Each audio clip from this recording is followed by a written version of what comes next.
আজ বানিয়েছি আহ্লাদি কাতলা, যেটা খেয়ে বাড়ির ছোট থেকে বড় সবাই কিন্তু আহ্লাদে আটখানা হয়ে যাবেই যাবে। চলুন রেসিপিটা দেখে নেওয়া যাক। কাতলা মাছগুলোকে লবণ আর হলুদ মাখিয়ে জাস্ট 10 মিনিট ম্যারিনেট করে রেখে দিতে হবে। কী যে অসম্ভব সুন্দর খেতে হয়, জাস্ট একবার ট্রাই না করলে বুঝতে পারবেন না। তাই অবশ্যই কিন্তু একবার ট্রাই করে দেখতে পারেন এই রেসিপিটা।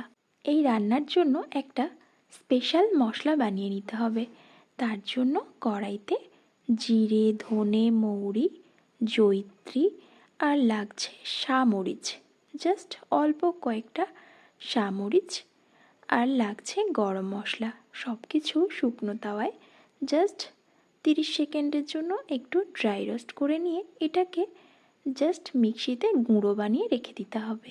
এবার কড়াইতে সাদা তেল দিয়ে তার মধ্যে দিয়ে দিতে হবে ওই যে মাছগুলো জাস্ট গোল্ডেন ব্রাউন করে ভেজে নিতে হবে। এই রান্নায় কিন্তু মাছ খুব বেশি কড়া করে ভাজা যাবে না।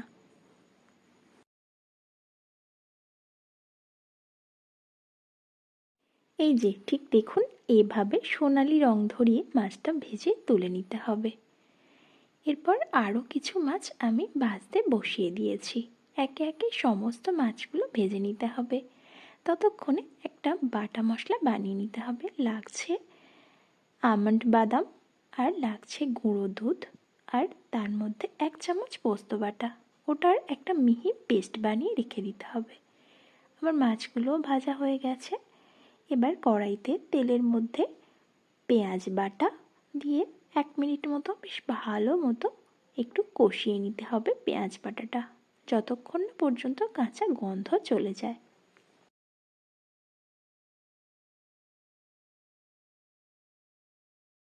এরপর আদা, রসুন আর কাঁচা লঙ্কা সেটা মিক্সার গ্রাইন্ডারে একদম মিহি পেস্ট বানিয়ে রেখেছিলাম, সেটা দিয়ে আরও কিছুক্ষণ বেশ ভালো মতো কষিয়ে নিতে হবে। অল্প একটু লবণও দিয়ে দিতে হবে। স্বাদ মতো লবণটা আমি এখানে দিয়েই দিয়েছি। এবার বাটি ধোয়া জল একটু দিয়ে বেশ ভালো করে মশলাটা কষিয়ে নিতে হবে।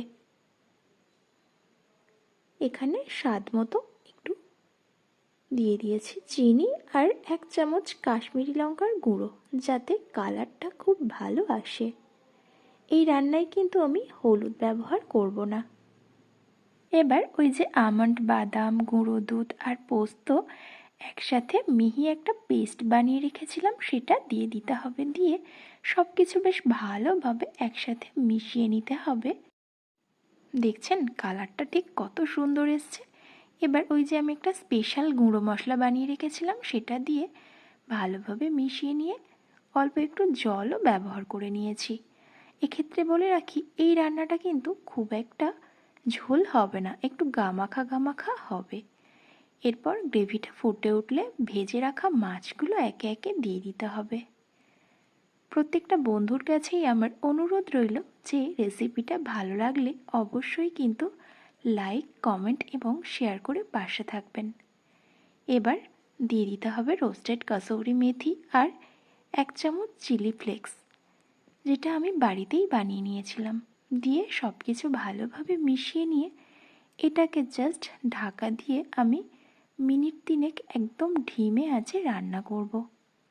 তারপরেই রেডি হয়ে যাবে আহ্লাদি কাতলা। রেসিপিটা কেমন লাগলো অবশ্যই কিন্তু আমাকে কমেন্ট করে জানাবেন।